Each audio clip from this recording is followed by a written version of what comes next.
So let's talk now about what our body does with fatty acids. Like what do we use them for? We use fatty acids as building blocks for 3 different types of lipids. One of the things that we use fatty acids to make, or we use fatty acid as a building block for, is a wax. A wax is an ester. I'm going to draw a picture of that in case you forgot what an ester is. And a wax is an ester with long carbon chains.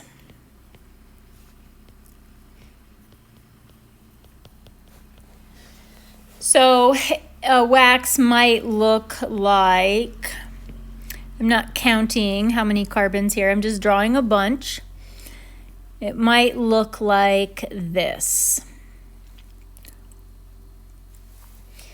The ester functional group is this part of the molecule right here. It's different from carboxylic acids because the ester, instead of having an OH, the ester has O with a carbon chain coming off of the end of it. So it makes it different from a fatty acid or from a carboxylic acid. And we're going to talk about what we do with ester or waxes, why we need them, and then we'll talk about how our body makes them.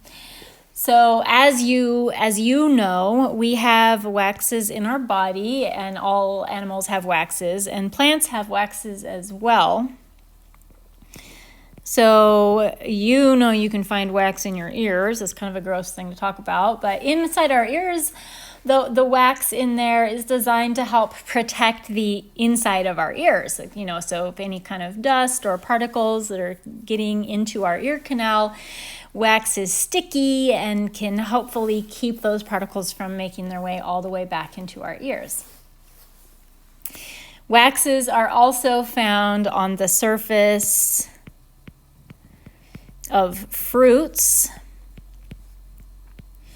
And you might not experience that very much if your primary source of produce is coming from a grocery store where they really clean and polish the fruits to make them look really appealing to you. But if you're picking fresh fruit right off of the tree, or you're getting it from some source like that, you can really see the waxes, and some more than others. Oranges are one thing where you can really see the waxes quite a bit. It's kind of flaky, and apples as well. It's found on the surface of fruits, and it's also found on the surface of leaves, and some leaves more waxy than others, so some is more noticeable than others. And this is simply to minimize water loss. So this helps the plant stay hydrated, not dry out. Waxes are also found on the surface of skin.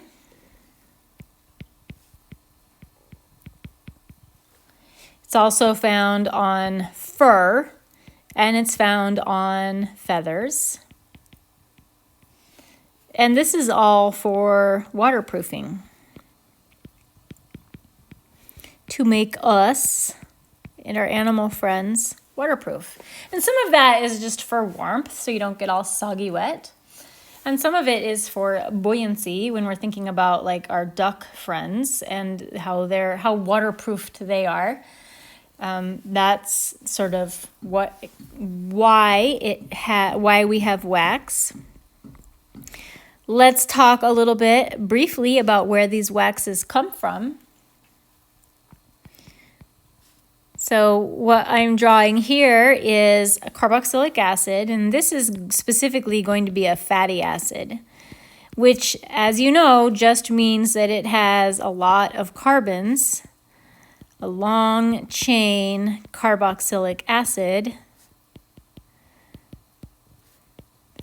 And inside our body, that fatty acid is going to react with an alcohol that our body has obtained or synthesized. And this is specifically going to be a long chain alcohol.